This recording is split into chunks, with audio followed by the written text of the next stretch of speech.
नाले में खास में IBS सखर के इंतजाम हेठ MD कैट टेस्ट वरती वही है।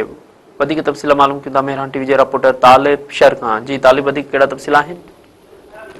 जी बिल्कुल तव्हांखे ॿुधाईंदो त मिरपुर ख़ास में IBS सखर पारां MD कैट जी एंट्री टेस्ट मीर शेर मोहम्मद हाई स्कूल में वरती वई।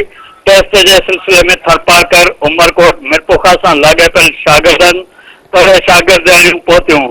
जॾहिं मुकमिल सुञाणप थियण इलाक़नि में छॾियो वियो। सेंटर के इंचार्ज काज़ी अब्दुल वाहिद एंट्री टेस्ट वठण के लिए मुक़रर कयल फोकस पर्सन इमरान अहमद ने ॿुधायो त मिरपुर ख़ास डिवीज़न के 1560 उम्मीदवारों का मेडिकल की एंट्री टेस्ट वरती वही। इम्तिहानी सेंटर में उम्मीदवारों के लिए 26 ब्लॉक बैठक, जॾहिं त टेस्ट के लिए 100 खां वधीक अमलो मुक़रर वियो।